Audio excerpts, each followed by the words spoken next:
주께서 사랑하시는 형제들아, 우리가 항상 너희에 관하여 마땅히 하나님께 감사할 것은 처음부터 너희를 택하사 성령의 거룩하게 하심과 진리를 믿음으로 구원을 받게 하심이라. 하나님은 영이시니 예배하는 자가 신령과 진정으로 예배할지니라.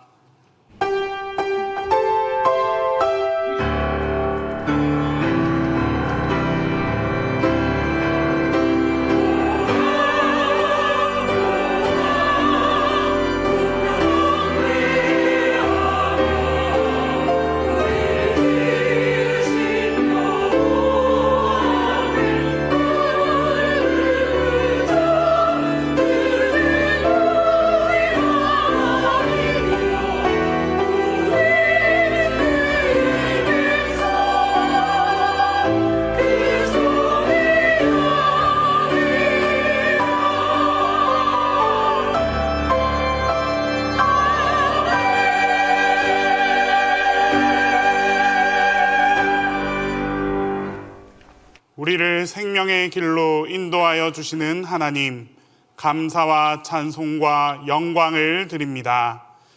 하나님께서 구별하신 주님의 날에 저희들이 세상의 모든 걱정과 근심을 내려놓고 예배의 자리로 나아왔습니다. 주님을 만나는 이 시간 저희들 마음에 믿음을 더하여 주시고 우리의 영혼들을 회복시켜 주옵소서. 이 예배를 통하여 저희들에게 하늘의 생명 양식이 충만하게 하옵소서. 성부와 성자와 성령, 성삼위 하나님께 영광이 세세 무궁토록 함께 있을지어다. 주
자비하신 하나님, 주님의 은총과 사랑으로 지내었고 주님의 크신 능력과 돌보심으로 한 주간을 살았습니다. 그러나 이 시간 주님 앞에 서고 보니 너무도 죄스러움 밖에 없습니다. 불쌍히 여겨 주옵소서. 주님, 주님의 일보다는 언제나 내 일이 바빴고 주님의 말씀보다 세상 일로 분주하게 지냈습니다. 무엇이 나의 중심인지 깨닫지 못했고 주님이 나의 생명임을 잊고 살아왔습니다. 주님을 의지하였지만 입술에 그칠 때가 많았고 주님의 말씀을 따른다고 하면서도 내 생각을 더 따르곤 했습니다. 믿음의 이야기를 들으면서도 겉으로는 수긍하고 속으로는 내 고집을 선택하였습니다. 외적으로는 겸손하였지만 내적인 자아는 너무도 강했습니다. 용서하여 주옵소서. 주님은 우리에게 술 취하거나 방탕하지 말고 오직 성령의 충만을 받으라고 하셨습니다. 하지만 주님, 성령의 뜻대로 살아야 한다고 알고 있었지만 그대로 살지 못했습니다. 이처럼 성령의 소유대로 살지 못한 이 모든 완악함과 고집스러움과 어리석음을 고백하오니 용서해 주옵소서. 주님, 성령의 뜻대로 행하지 않는 모든 것이 죄라는 사실을 깨닫지 못하고 그저 죄 가운데서 헤맬 때가 많았습니다. 그리하여 충분히 기도하지 못하였고 올바로 말씀대로 살지 못하였으며 진실되게 살지 못했습니다. 그리하여 죄를 범하면서도 죄인 줄 모르는 죄를 범했습니다. 이 무지함과 어리석음과 완악함을 용서하여 주시옵소서. 이제는 주님과 나만이 아는 죄를 고백하며 조용히 참회의 기도를 계속합니다.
이는 그리스도 예수 안에 있는 생명의 성령의 법이 죄와 사망의 법에서 너를 해방하였음이라. 그러므로 우리 주 예수 그리스도 안에 있는 자에게 결코 정죄함이 없느니라.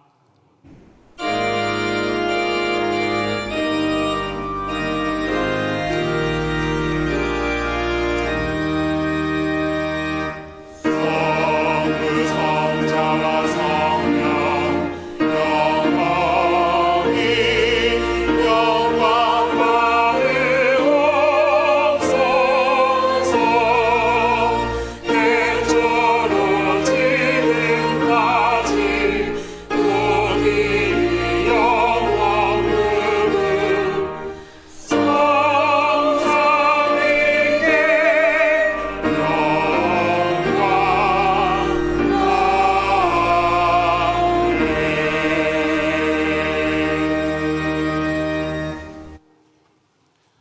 성시교독은 시편 104편 24절에서 34절입니다. 성시교독 시편 104편 24절에서 34절입니다. 여호와여, 주께서 하신 일이 어찌 그리 많은지요. 주께서 지으려 그들을 다 지으셨으니 주께서 지으신 것들이 땅에 가득하나이다. 거기에는 크고 넓은 바다가 있고 그 속에는 생물, 곧 크고 작은 동물들이 무수하니이다. 그곳에는 매들이 다니며 주께서 지으신 이와 야단이 그 속에서 도나이다.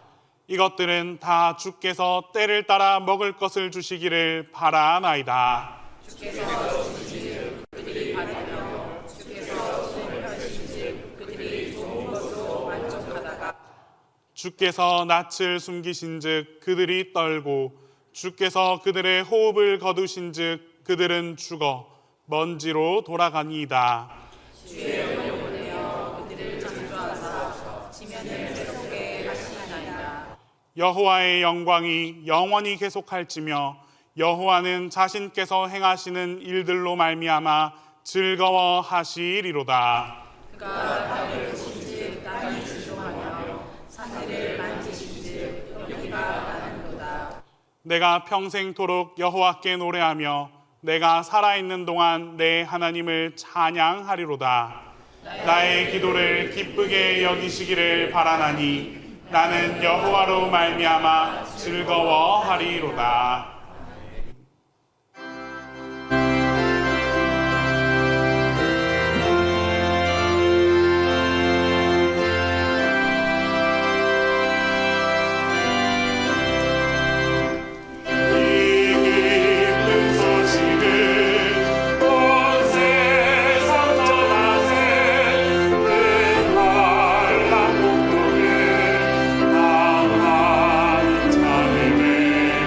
주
공동 기도를 다 함께 하겠습니다.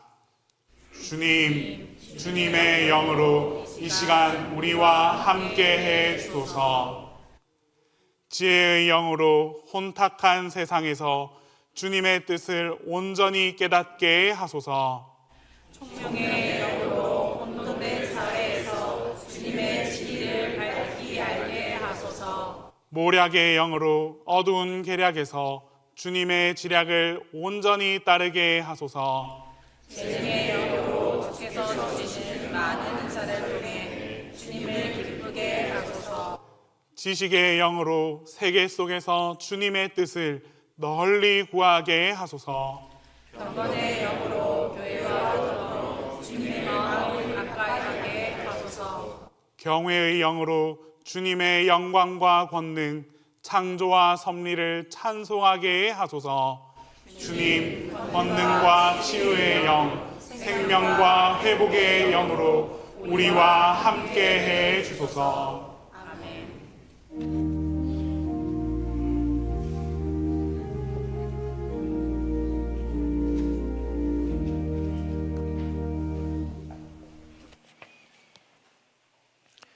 하나님 아버지 감사합니다. 지난 한 주 동안도 우리를 지켜주시고 오늘 이렇게 또 한자리에 모여 주님을 찬양하며 함께 교제하며 함께 예배드리게 하심을 감사드립니다. 하나님의 자녀로 살아간다는 것이 더없이 행복하고 감사한 일인데 오히려 불만과 불평 속에 미움과 원망 속에서 사는 것은 아닌지 되돌아봅니다. 예수 그리스도가 우리를 위해 부활하여 영원한 생명을 주신 것을 감사하며 살게 하옵소서. 오늘 이 성령 강림 주일에 예수님의 제자들에게 불같은 성령이 내린 것 같이 우리들이 다시 성령의 충만함을 경험하고 주님의 성령이 우리의 마음과 생각, 말과 행동을 인도하기를 간절히 소망합니다. 오늘 말씀을 전해주실 김명실 목사님께 말씀의 권능과 성령의 능력을 부어주셔서 목사님을 통해서 전해지는 그 말씀 속에서 우리가 주님을 만나고 큰 은혜 받게 하옵소서. 예배를 위하여 이곳 저곳에서 섬기시는 많은 교역자님들과 많은 성도님들에게 은혜를 더하여 주시오며 찬양대의 찬양을 기뻐 받아 주시옵소서. 우리 모두에게 주님의 마음이, 성령의 자유가, 예수 그리스도의 사랑이 가득 채워지기를 바라며 이 모든 말씀 예수님의 이름으로 기도드립니다. 아멘.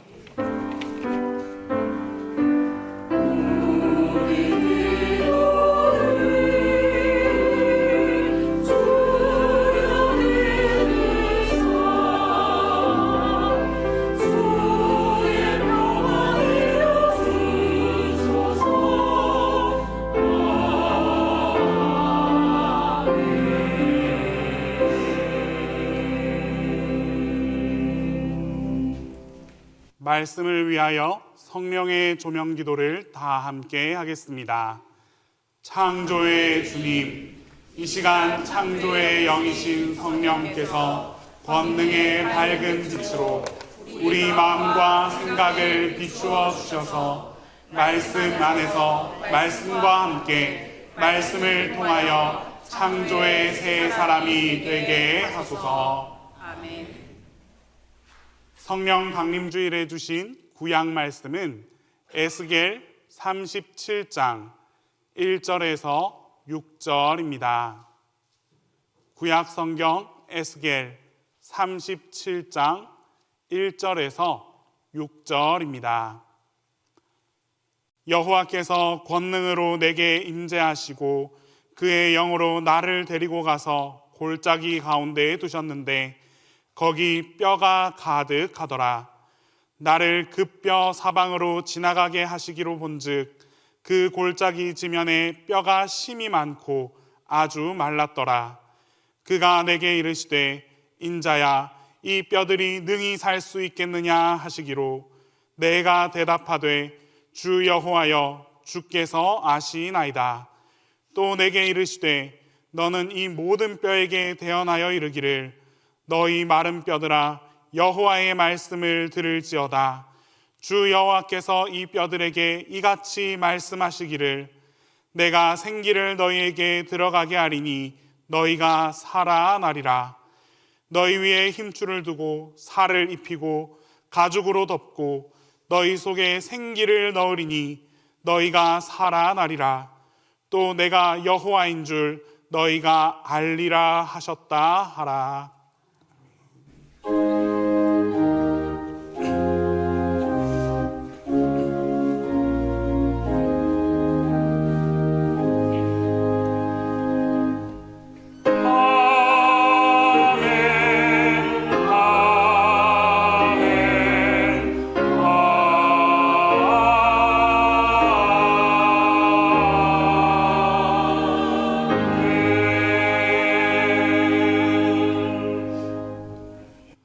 오늘 우리에게 주시는 서신서 말씀은 로마서 8장 26절에서 27절입니다.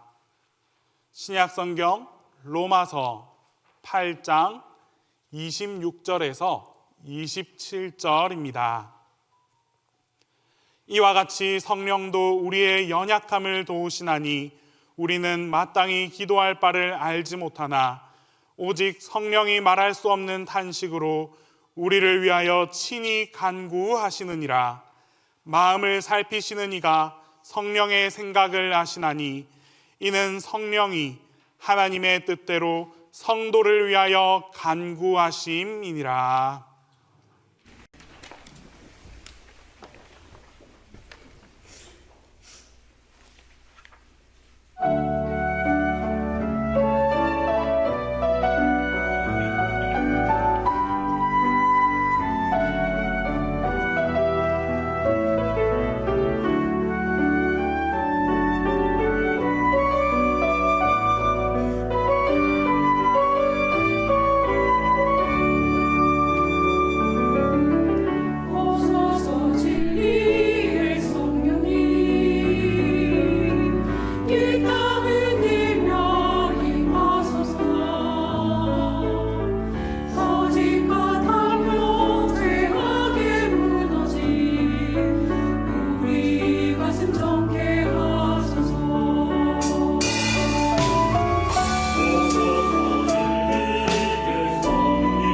오늘 우리에게 주신 복음서 말씀은 마가복음 13장 11절입니다. 신약성경 마가복음 13장 11절입니다. 이 말씀을 봉독할 때 살아계시는 하나님의 음성을 들으실 수 있기를 바랍니다. 사람들이 너희를 끌어다가 넘겨줄 때에 무슨 말을 할까 미리 염려하지 말고 무엇이든지 그때에 너희에게 주시는 그 말을 하라. 말하는 이는 너희가 아니요 성령이시니라.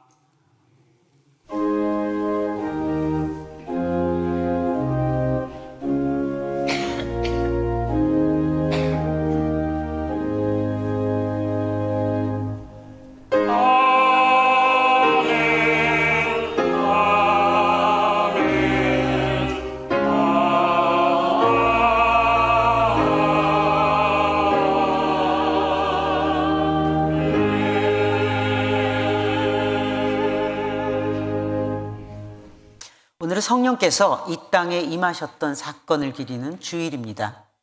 성령께서 우리를 위해 하신 일들이 참 많이 있습니다. 성령에 대한 찬송을 봐도 그렇고 또 성경 본문을 봐도 그렇고 참 많이 있지만 오늘은 그분의 살리시는 능력을 강조하는 하나님 말씀에 초점을 두려고 합니다. 오늘 여호와 하나님께서 이스라엘에게 임하셔서 에스겔에게 임하셔서 그를 한 골짜기로 인도하십니다.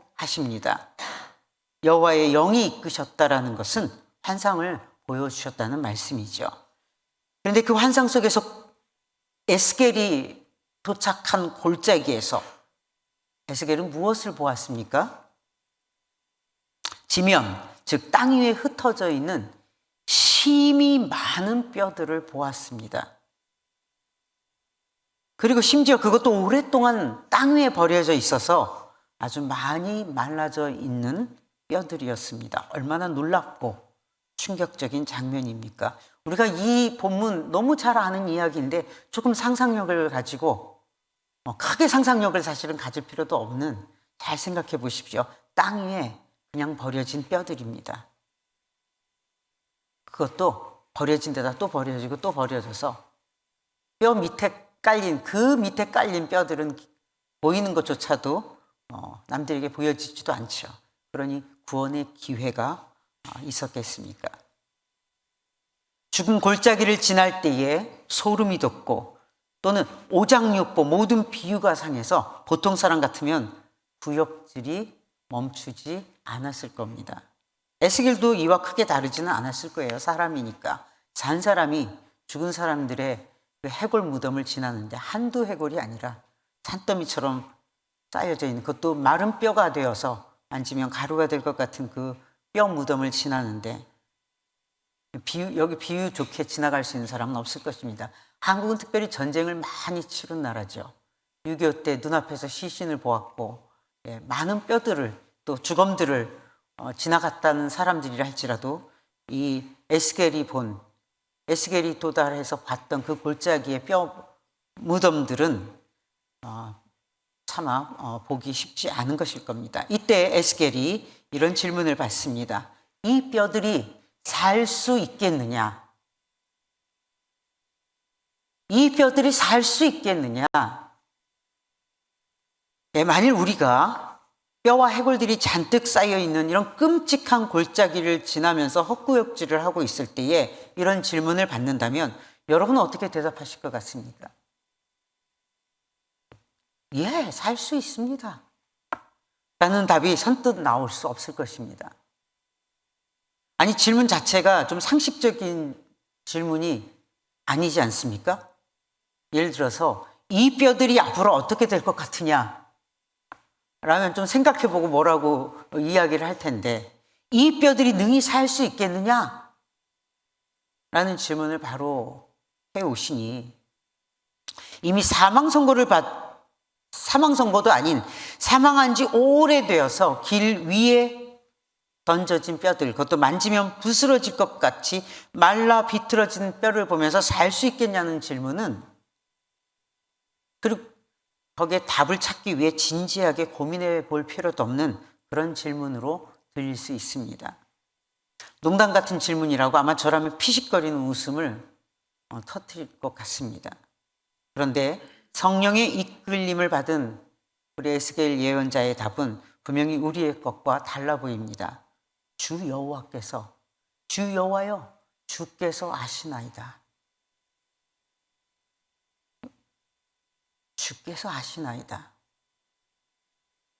그런데요, 이 말, 아직까지는 이 말이 살지 죽을지를 아는 능력은 오직 전지적 능력을 가지신 주 여호와 뿐입니다라고 해서 엄청난 신앙의 고백이긴 한데 아직까지 하나님의 모든 능력을 인정하는 것은 아닙니다. 하나님은 아시죠? 그 내가 어떻게 알아요? 이거 지금 에스겔 톤을 그대로 생생하게 들으면 그 톤에 따라 느낌이 달라집니다. 아, 그건 주님이 아시죠? 제가 어떻게 알아요? 약간 주님한테 회피하는 것일 수도, 그렇게 들릴 수도 있습니다. 그러나 주님이 아십니다. 주님만이 아십니다. 주께서 아십니다. 주님의 어떤 전지적인 능력을 인정해 주는 그런 걸로 우리가 들었다고 해도 아직까지 주님의 살리시는 능력을 저 사람이 살지 죽을지는 주님이 아시죠. 이거와 주님이 살리실 것입니다는 틀린 말입니다. 똑같은 말이 아닙니다. 제가 아직까지 하나님의 살리시는 역동적인 힘까지는 인정하지 않았습니다. 이때 하나님께서 에스겔에게 명하십니다. 뼈들에게 하나님의 말씀을 대언하라고 명하십니다. 너희 마른 뼈들아, 여호와의 말씀을 들을지어다. 여호와께서 말씀하시기를 내가 생기를 너희에게 들어가게 하리니 너희가 살아나리라. 하나님의 말씀을 대언하라고 해도 한두 개의 뼈도 아니고 산을 잃은 많은 마른 뼈들을 향해 그걸 외칠 수 있을까요? 여러분이라면 그런 명령을 듣고 해골을 향해서, 뼈들을 향해서 그렇게 외칠 수 있을까요? 어지간한 믿음 없이 마른 뼈들을 향해 외치기란 쉽지 않을 듯합니다. 그런데 에스겔은 순종하고 힘껏 외쳤지요. 이때 뼈들이 서로 연결되고, 사실 오늘 이 에스겔 37장 6절까지 읽었지만 7절에서 10절까지 우리가 한번 다시 읽을 필요는 있습니다. 명령하였을 때 어떤 일이 일어났습니까? 뼈들이 서로 연결이 되고 그 뼈들 위에 힘줄이 다시 살아나고 새살이 돋기 시작했습니다. 그리고 누워 쌓여있던 뼈들이 모두 일어나니 10절 끝부분에 이런 말씀이 있습니다. 그들이 곧 살아나서 일어서는데 극히 큰 군대더라. 그러니까 얼마나 많은, 큰 군대인데 극히 큰 군대더라. 뼈 한 10사람, 20사람, 100사람이 아니에요. 큰 군대를 이룰 정도의 뼈가 글쎄요, 동실교회 이 예배당 전체를 다 덮고도 남을 만한 그런 뼈들이 있었는데 그 뼈들이 살아나서 큰 군대를 이룰 정도로 다시 엄청난 힘을 가진 살아있는 생명체들이 서게 되었다는 것입니다.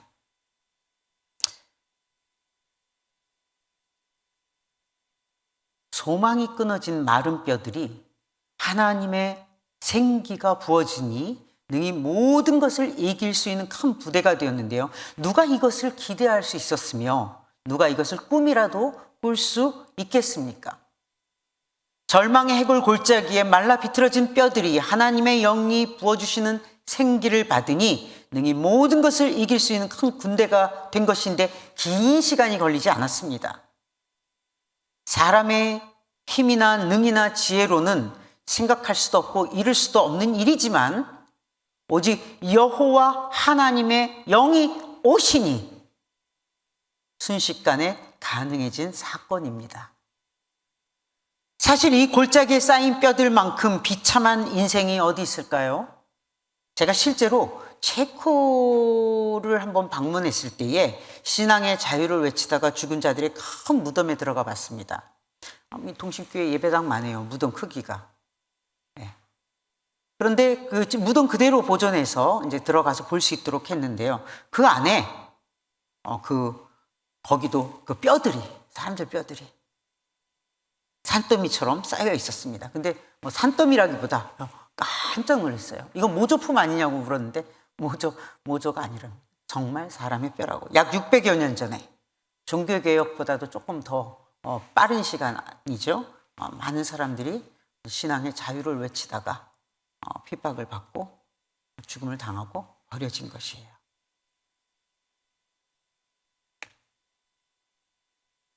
근데 많이 놀랐지만요, 무덤 안에 그 뼈들이 있었기 때문에 말라 비틀어지지는 않았더라고요. 뼈들이 잘 보존이 되어 있었습니다. 그런데 지금 예언자 에스겔이 바라보는 뼈들은 무덤에 묻혀본 적도 없는 그냥 골짜기에 던져진 주검들이었고, 살점들을 다 들짐승들이 뜯어먹었겠죠. 그리고 짐승의 뼈처럼 뜨거운 태양 아래 바짝 말라 비틀어진 채로 도저히 사람의 뼈라고는 볼 수 없는 그런 상태의 뼈로 놓여져 있었던 것입니다. 인간의 마지막 묻힐 수 있는, 무덤에 묻힐 수 있는 그런 존엄성까지도 강탈당한 가장 비참한 최후를 경험한 자들의 뼈들입니다.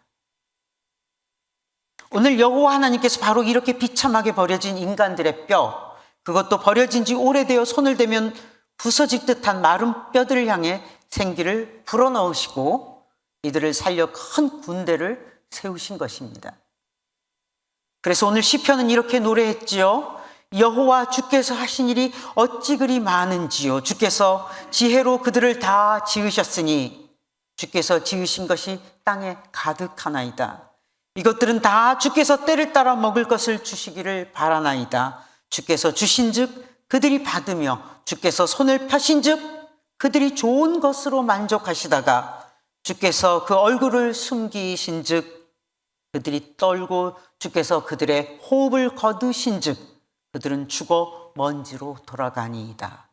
그러나 주의 영을 보내어 그들을 창조하사 지면을 새롭게 하시나이다.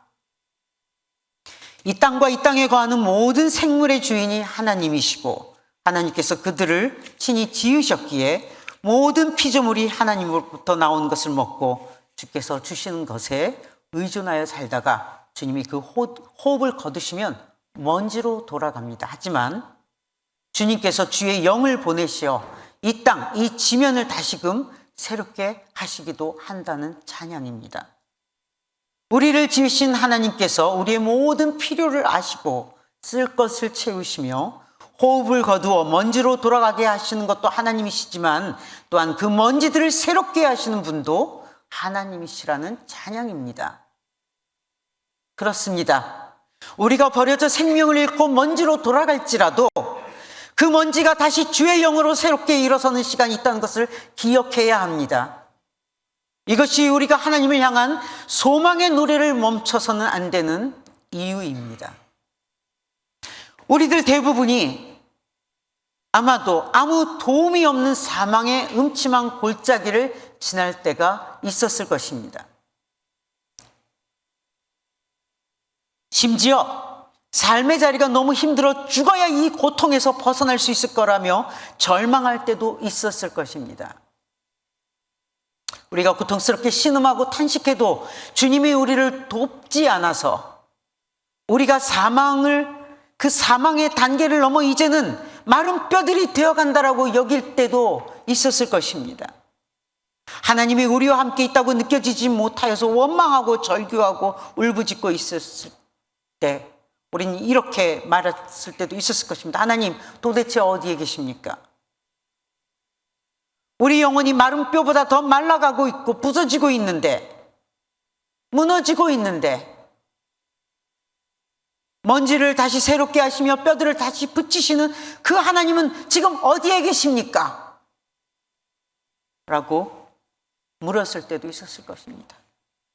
왜 하나님은 그 살리시는 영을 우리에게 즉각 보내지 않으시는가? 우리가 죽게 될 지경이 되었는데 왜 침묵하시는가? 주무시는가? 아니면 정녕 나는 죽어도 된다는 말씀인가? 그냥 내버려 두시기로 작정하신 것인가?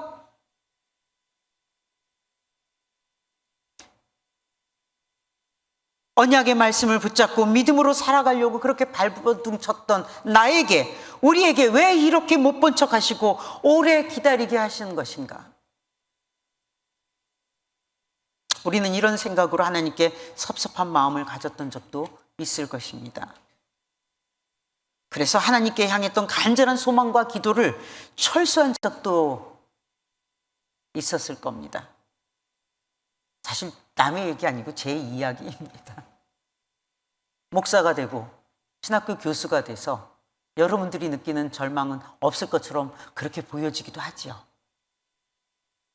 그러나 그 누구보다도 가장 절망과 고통과 원망과 바로 제가 이렇게 말했던 그러한 탄식의 소리를 가장 많이 한 사람, 죄인 중에 괴수가 바로 저희입니다.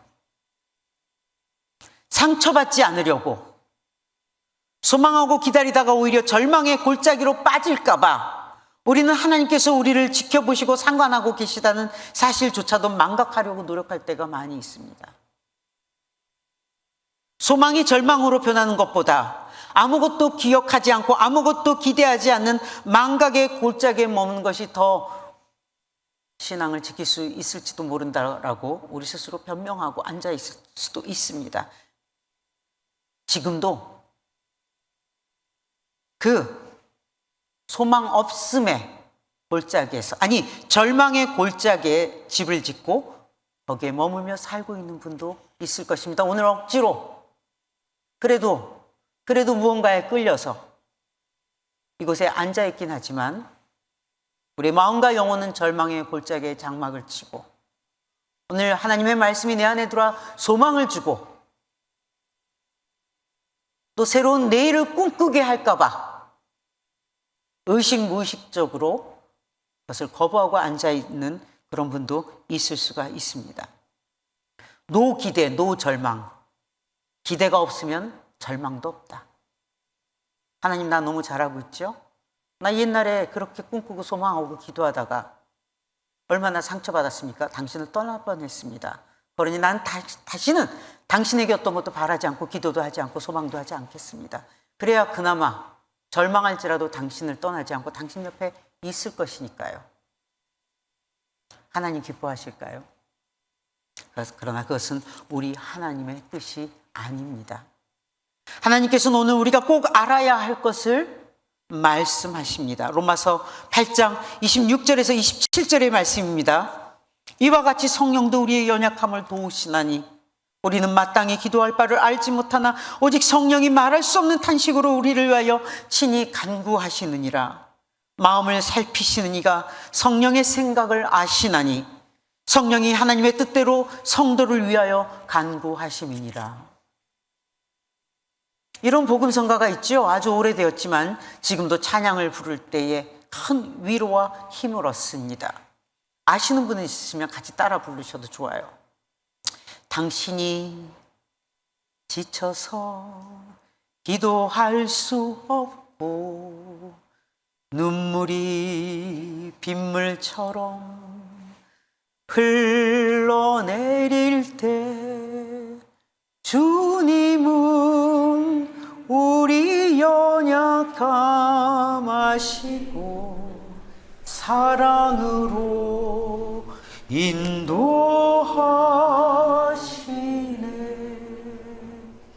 누군가 널 위하여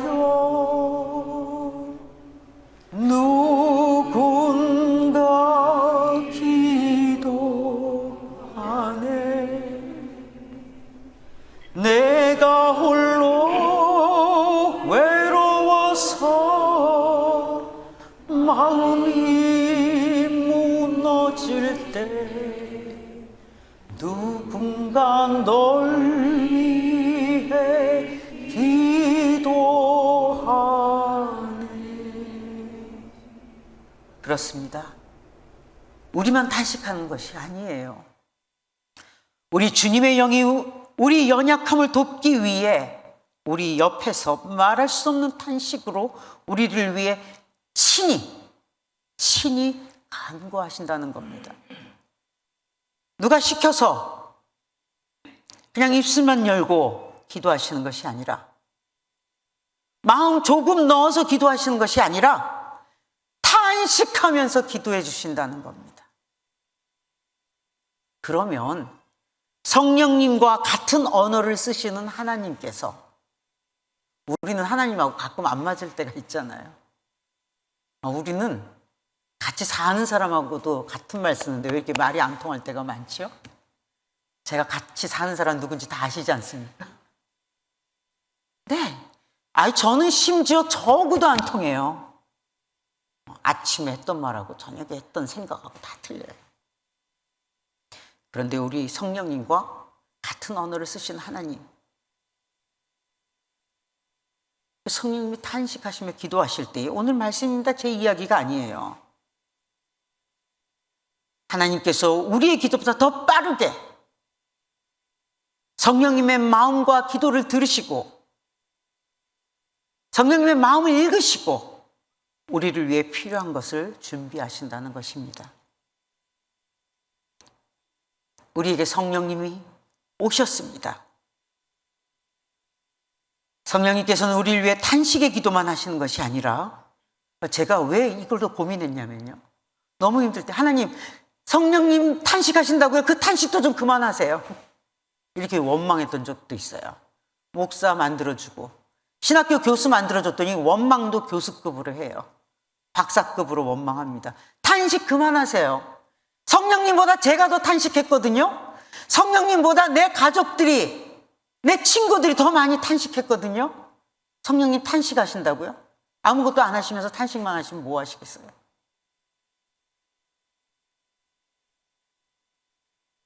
성령님 아무것도 하지 않으신 거 아닙니다. 탄식만 하신 건 아닙니다. 우리가 예수님에게 받은 말씀들을 생각나게 해주십니다. 예수님과 사랑을 나누었던 그 시간들을 기억나게 해주십니다. 오늘 성령 강림주일을 맞이하여 우리가 회복해야 될 것은 기억입니다. 첫사랑의 기억들, 예수님의 말씀에 우리의 눈이 열리고 마음이 열리고 영이 열려 기뻐하며 춤을 췄던 그날들을 생각나게 해주십니다. 예수님께서 우리를 살리시기 위해 십자가에서 돌아가신 것을 생생하게 느껴지도록 해주십니다. 그리고 지금은 하나님 우편에서 우리를 위해 예수님께서 계속 아직도 일하고 계시다는 것을 믿음으로 바라볼 수 있게 해주십니다. 제가 수업 시간에 우리 학생 한 분이 십자가를 가지고 왔어요. 저는 사실 그 십자가를 몰랐습니다. 스페인의 산티아고 순례길이라고 많은 분들에게 알려져 있고 다큐멘터리로도 많이 방송이 되었는데요. 그 순례길 곳곳에 크고 작은 교회들이 있고 순례자들이 그 교회들에 머물면서 기도도 하고 조금 쉬었다고 합니다. 그 순례길 중에 한 작은 예배당에 이런 십자가가 걸려 있어요. 그걸 모형을 가지고 왔더라고요. 수업 시간에 그냥 지나갔는데 그 뒤로 그 십자가가 그렇게 가슴에, 그 뒤로 사실 오늘까지도 탄식만 하고 계시면 뭐 하세요라고 하는 그런 저의 원망에 대한 응답처럼 그 십자가가 계속 저에게 다가옵니다. 어떤 모습이냐면 예수님의 왼손은 여전히 아직 십자가에 못 박혀 있는 모습인데요. 그러니까 한국에 들어와서 예수님의 손이 약간 십자가를 이렇게 쥐고는 있어요. 한국에 들어와서 모형이 만들어진 건. 그런데 그 오리지널은 아직 십자가에 이렇게 한 손 다치고, 예수님의 오른손은 더 이상 십자가에 못 박혀 있지 않고 이렇게 우리를 붙잡아 주시기 위해서 손을 내미는 그런 십자가입니다. 성령님의 탄식 소리를 듣고 예수님은 더 이상 그렇게 무력하게 십자가에 매달려만 계시지는 않습니다. 우리를 위해서, 우리 죄를 위하여서 죽으셨지만 예수님의 한 손은 우리를 계속 붙잡기 위하여서 내밀고 계시다는 겁니다. 우리가 안 붙잡은 거죠. 성령님은 바로 예수님께서 우리에게 하셨던 일, 우리의 손을 내밀고 계시다는 것을 우리가 믿음으로 볼 수 있도록 우리 옆에서 도와주십니다.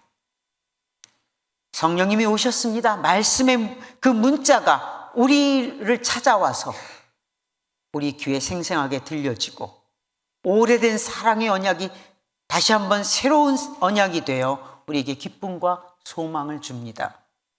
성령님을 맞이합시다. 마른 뼈보다도 더 말라버린 나의 사랑과 소망이 다시 살아날 것입니다. 죽음의 골짜기에 던져져 버린 나의 흩어진 뼈들이 연결되고 힘줄이 생기고 살이 붙어 우리가 다시 소생하게 될 것입니다. 성령님께서 오늘 그 일을 하시려고 오셨습니다. 우리를 방문하셨습니다. 우리 안에 거하시도록 우리를 활짝 열어드려야겠습니다. 죽음의 골짜기라도 뼈와 해골을 가두지 못합니다. 그곳에서 큰 군대가 일어섰던 것처럼 우리 가정에, 우리 일터에, 우리 이웃에 성령께서 직접 개입하셔서 역사하시면 해골 골짜기가 생명 골짜기가 될 것입니다. 성령께서 탄식만 하시지는 않으십니다. 친히 사람들의 마음을 움직이시고 그들이 우리의 돕는 자들이 될 것입니다. 하나님의 일에 동참하도록 우리 주변 사람들, 그리고 우리의 친구가 되도록 우리 주변 사람들을 또한 독려할 것입니다. 그러므로 성령님이 그러한 일을 하신다는 것을 믿고 감사와 찬양을 드리며 우리도 소망의 기도를 다시 시작해야겠습니다. 세상은 늘 흉흉하지만 요즘같이 흉흉할 때가 또 있을까요? 쏟아지는 세상 소식들에 피로감을 견디지 못하겠습니다. 가짜이든 진짜이든 온갖 세상의 소문들이 내 스마트폰 안으로 들어옵니다.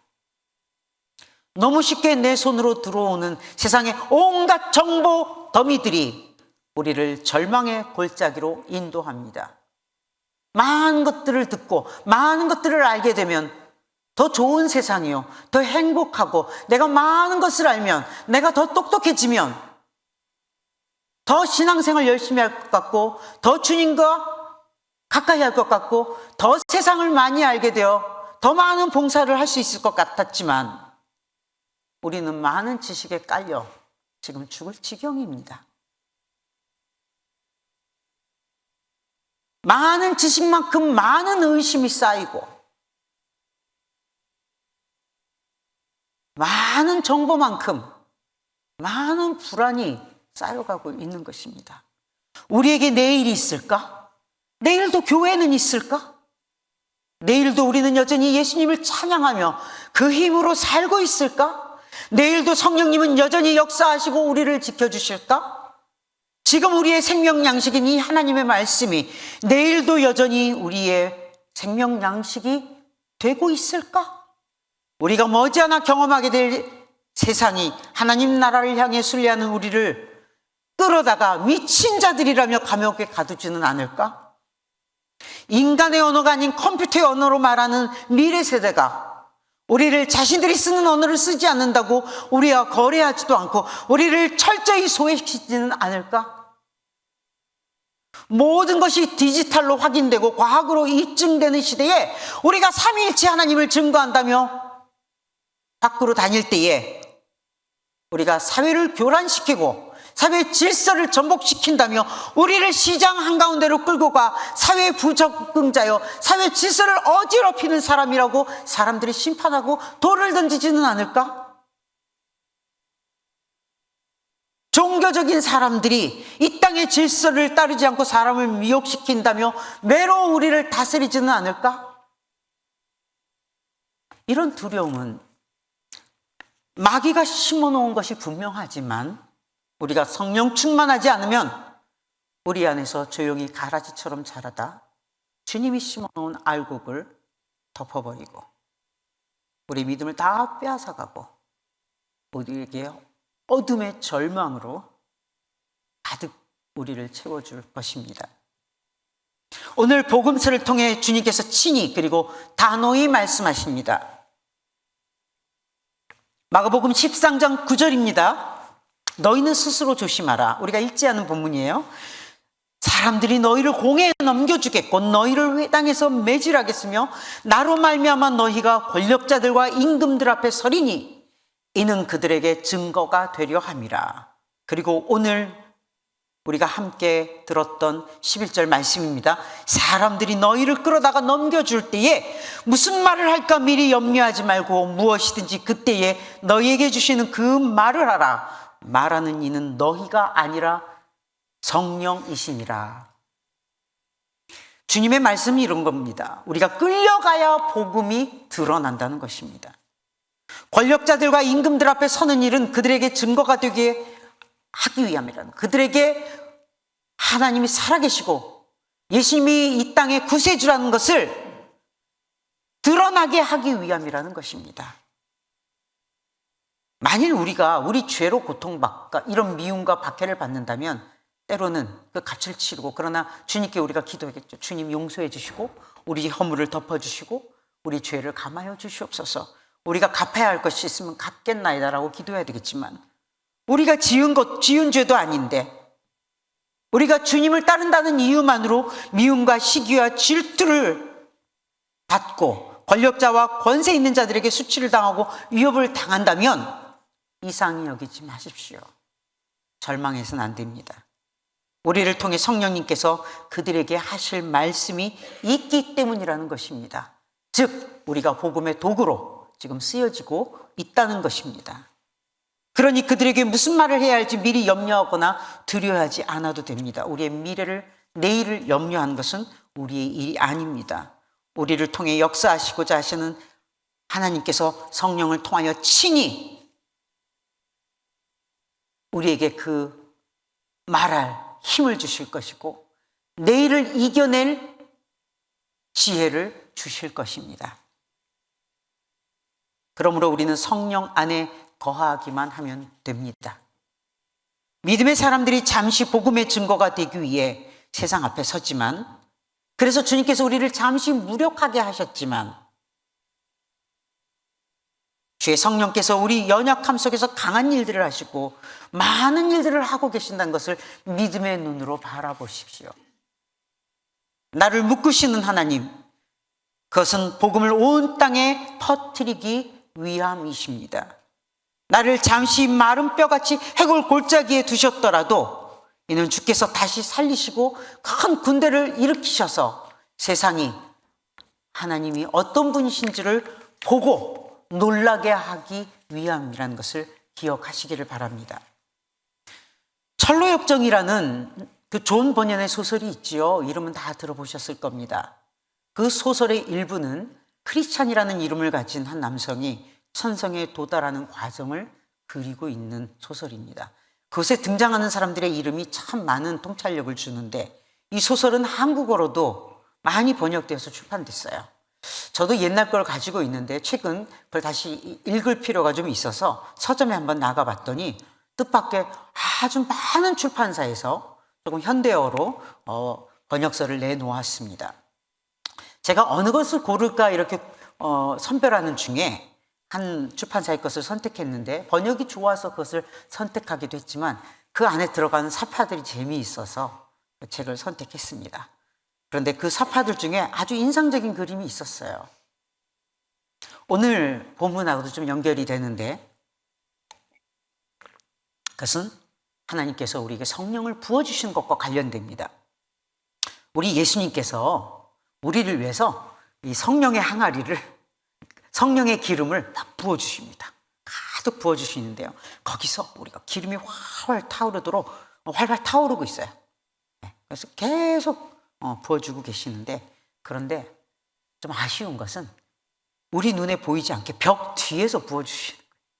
하나님 어디 계십니까? 내 앞에 벽밖에 없습니다 라고 우리가 외치지만 주님이 벽 뒤에서, 그리고 그 벽 밑으로 이렇게 그 기름이 쫙 흘러가지고 이제 이렇게 올라오는 거예요.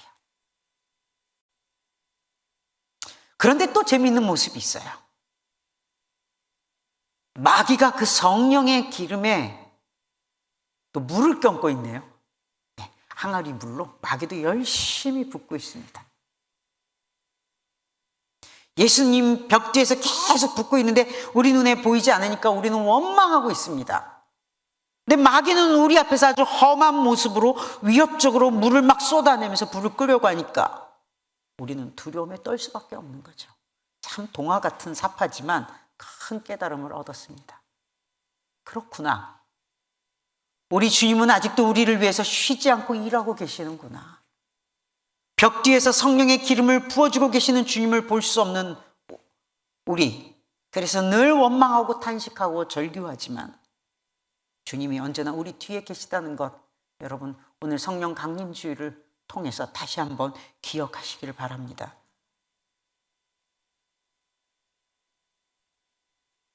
마귀는 우리 앞에서 위협하고 우리 안에서 타오르는 성령의 역사를 끄려고 회방하지만 두려워하지 말고 주님이 주시는 선한 일을 멈추지 말아야 하며 이 믿음의 순례를 멈추지 말아야 합니다. 오늘 성령님께서 우리를 위해 말할 수 없는 탄식으로 기도하고 계심을 기억하시기 바랍니다. 성령님 오셨습니다. 우리 더 가까이에서 우리의 문제를 더 깊이 통찰하시고 우리를 위해 간구하실 때에 하나님께서 성령님의 마음을 바로바로 읽고 응답하신다는 거 기억하시기 바랍니다. 그러므로 오늘 우리가 할 일은 성령님이 오신 것을 기뻐하고 감사하고 우리 안에 그분의 자리를 내어드리는 것입니다. 오늘 우리가 할 일은 성령께서 우리와 함께 탄식하며 기도하시고 하나님께서 성령의 그 마음과 기도를 읽으시고 우리의 필요한 것을 채우시고 우리의 길을 예비하신다는 것을 믿는 것입니다. 성령 강림주의를 통해 이곳 동신교회에서 예배하는 우리 모두는 다시 한번 믿음의 진일보를 이루며 승리해야겠습니다. 이것이 오늘 하나님께서 우리에게 바라는 것입니다. 기도합시다. 마른 해골 골짜기에 생기를 불어넣으시고 뼈들을 큰 군대로 다시 세우신 하나님, 우리 영혼과 우리의 삶에도 주님의 성령을 다시금 부어주시고 생명의 길에 다시 서게 하여 주시옵소서. 세상이 우리를 묶어 세상 뜻대로 끌고 간다 할지라도 우리 영혼은 성령님 안에서 자유를 누리게 하시고 찬양하며 천성을 향해 한 걸음 한 걸음 전진하게 하여 주시고 멈추지 않게 하여 주시옵소서. 우리를 통해 주님의 복음이 강하게 증거되게 하여 주시옵소서. 예수 그리스도의 이름으로 기도합니다. 사도신경으로 우리의 신앙을 고백합니다.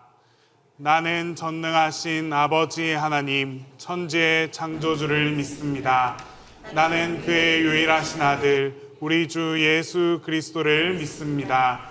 그는 성령으로 잉태되어 동정녀 마리아에게서 나시고 본디오 빌라도에게 고난을 받아 십자가에 못 박혀 죽으시고 장사된 지 사흘 만에 죽은 자 가운데서 다시 살아나셨으며 하늘에 오르시어 전능하신 아버지 하나님 우편에 앉아 계시다가 거기로부터 살아있는 자와 죽은 자를 심판하러 오십니다. 나는 성령을 믿으며 거룩한 공교회와 성도의 교제와 죄를 용서받는 것과 몸의 부활과 영생을 믿습니다.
자비로우신 주님, 이 시간 저희들이 정성과 믿음과 사랑을 모아 주님께 봉헌하게 하시오니 감사합니다. 주님 앞에 드리는 손길들을 축복하사 손이 하는 일과 기업 가운데 은혜 주셔서 하늘의 기름짐과 땅의 풍요로움으로 복의 복을 더하여 주시옵소서. 좋으신 주님, 저희 인생의 배를 저어 주님의 항구로 이끌어 주시며 고난과 인생의 풍파를 피하여 안전하게 하소서. 저희에게 영육 간의 분별력을 새롭게 하시어 가야 할 방향을 바로 찾게 하시고, 비록 바다가 거칠고 물결이 높다 하여도 주의 이름으로 파도와 물결을 뚫고 나아가 마침내 승리하게 하소서. 주님, 우리 동신의 성도들 모두를 축복하시고 은혜 주셔서 강건하게 하시고 평안하게 하옵소서. 혼돈되고 어지러운 세상에서 주님의 인도함을 받고 안전하며 강건하게 살아가게 하옵소서. 주님, 연구월 기간 중에 계신 담임 목사님을 위해 기도합니다. 모든 일정 가운데 동행하여 주시고 영육 간의 강건함을 지켜 주시옵소서. 목사님께서 연구하시는 모든 것들이 하나님께서 동신교회 가운데 예비하신 비전이 되고 방향이 되게 하옵소서. 예수님 이름으로 봉헌 기도 드립니다.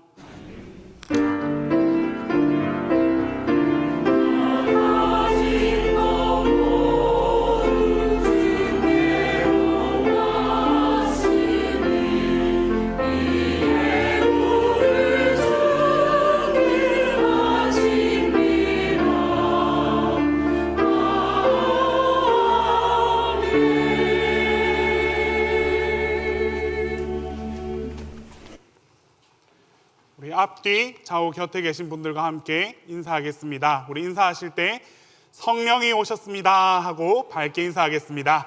성령이 오셨습니다. 성령이 오셨습니다. 성령이 오셨습니다. 동신교회 5월 셋째 주 평화의 소식입니다. 예배 소식입니다. 다음 주일은 삼위일체 주일입니다. 삼위일체 주일은 하나님은 한 본질이시고 성부, 성자, 성령 삼위로 역사하심을 고백하는 주일입니다. 삼위일체는 일찍이 2세기 초대교회부터 교리가 정립되기 시작하여 4세기의 확립, 지금까지 지키는 주일입니다. 또한 다음 주일은 아름다운 배우자로 만나 사랑으로 하나 되는 부부주일로 지킵니다. 교육행사 소식입니다. 부부주일에 사용할 사진을 모집합니다. 아름다운 부부의 사진을 5월 19일 주일까지 사무실로 제출해 주시기 바랍니다. 성년이 되는 분들을 축하합니다. 5월 19일 오늘 2부 예배 시 성년식이 있겠습니다. 제25회 기간별 성경 암송 대회가 6월 2일 주일 오후 2시에 있습니다. 여전도의 연합회가 주관하고 범위는 아브라함 파노라마 본문입니다. 암송은 각 제목에서 2편을 선택합니다. 암송 구절 선택은 선착순 우선이고 네 본문 다 암송 시 가산점이 있습니다. 동일 구절 암송은 원칙적으로 사양합니다. 많은 참여 부탁드립니다. 교우 소식입니다. 이종일 집사님이 보훈병원 53병동 5307호에 입원했습니다. 집사님의 건강을 위해 많은 기도 부탁드립니다. 담임 목사님께서 미국에서 연구월 중에 있습니다. 오늘도 어떻게 지내고 계시는지 영상으로 함께 하겠습니다. 여러분 안녕하십니까? 원도진 목사입니다. 저는 지금 여러분을 프린스턴 신학교 도서관에서 여러분들에게 영상을 보여드리고 있습니다. 오늘은 특별히 여러분 모두에게 여러분들이 아주 익숙한 한류에 대하여서 말씀드리고자 합니다. 현재 보스턴 박물관이 한류 특별전을 열고 있습니다. 여러분들이 이 박물관 입구에 보시는 대로 이 검은정색 바탕의 영어로 다 한류라고 쓰여져 있습니다. 이 한류를 위한 특별 전시물들이 이렇게 전시되고 있는데 구체적으로 어떤 것들이 있느냐 하면 여러분 지금 보시는 대로 이 한류에 대하여서 이렇게 설명을 하고 있습니다. 그래서 한국이 이게 아주 가난한 나라에서부터 시작되어서 기술 강국이 되기까지를 이렇게 보면서 옛적 압구정동에 있었었던 이 현대 아파트를 지으면서 농사를 짓는 모습도 보여주기도 하고요. 그 다음에는 또 다양한 한국이 더 점점점 국제화되기 이전에 한국 전쟁을 겪었던 그런 모습도 보여주고요. 마릴린 먼로가 한국 전쟁에 와서 우리 그 미군을 위안했던 그런 모습도 보여줍니다. 이후 한국은 굉장히 산업 기술에 치중해가지고 이와 같은 것을 하게 되었고 이제 IMF를 통해서 완전히 다시 한번 새롭게 되는 세월이었습니다. 그 이후 한국은 스마트 산업에 굉장히 많은 공을 들였고 88년에 서울 올림픽을 하였고 그리고 난 다음에 드디어 이제 한류가 일어나게 되었습니다. 그래서 한류의 원조로 여러분 보시는 대로 신성일이라든지 나훈아라든지 남진 같은 분들이 있게 되었고요. 그런 기초 위에서 이제 여러분 잘 아시는 오징어 게임과 또 그 이외에 또 여러분들이 아는 기생충의 여러분 무대이죠. 이렇게 것을 갖다 보여주고 있고 그 이후로 또 여러분 그 이전에 있었던 대장금의 모습도 그대로 보여주고요. 북한 사람들도 여기에도 참여하고 있는 것을 보여줍니다. 그래서 여러분 그 소위 한류에서 여러 가지 것들을 보여주면서 또한 이제 아름다운 한복과 또 한국의 패션을 보여줍니다. 한국의 패션을 보면 이처럼 여러 가지 다양한 모습으로 나타나고 있는데 그래서 이런 모습들을 통해서 우리 한복이 얼마나 아름답고 한국의 미가 얼마나 아름다운지를 이렇게 보여주고 있습니다. 그리고 더불어서 이제 한국 사람들이 입었었던 영화 배우가 입었었던 이런 옷들이라든지 그 이후 아이돌 스타들이 입었었던 여러 가지 이런 옷들을 이렇게 전시해 놓고 있습니다. 이제 그런 부분에 있어서 한국의 아름다움과 패션은 앞으로 밝은 전망이다라고 하는 것을 보여주면서 한국이 이와 같은 곳에 이와 같은 지점에 이르렀다 하는 것을 보여줍니다. 더불어서 이게 여러분 도서관과 또 이렇게 서점에 가보면 한국 한류에 대한 책들이 굉장히 많이 연구되어 있습니다. 우리를 더 잘 안다고 할 수 있겠습니다. 이처럼 한류가 세계를 바꿔가는 시대에 여러분 모두에게 하나님의 은혜가 함께하기를 바랍니다. 감사합니다. 이제 다 함께 자리에서 일어나 오소서 진리의 성령님 찬양하겠습니다.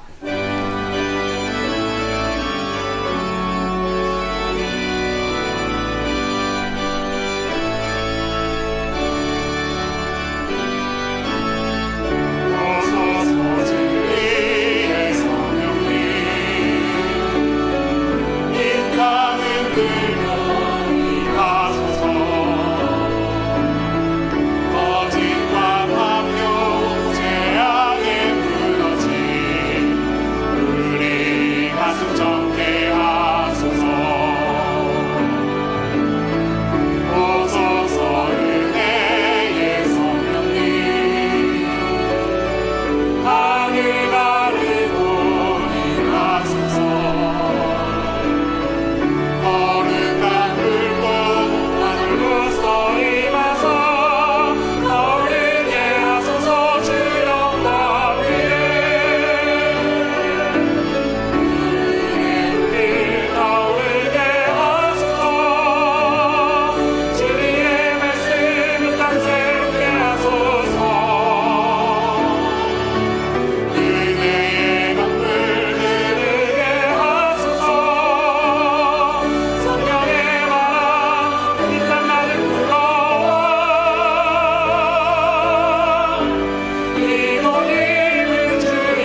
예수 그리스도의 크신 은혜와 하나님의 극진하신 사랑하심과 성령님의 감동 동행하시는 역사가 이제 성령님과 동행하며 마른 죽음의 골짜기에서 소망과 사랑의 골짜기를 걷겠노라 다짐하는 동신교회 예배하는 하나님의 모든 종들 위해 이제부터 영원토록 함께 하시기를 간절히 축원합니다.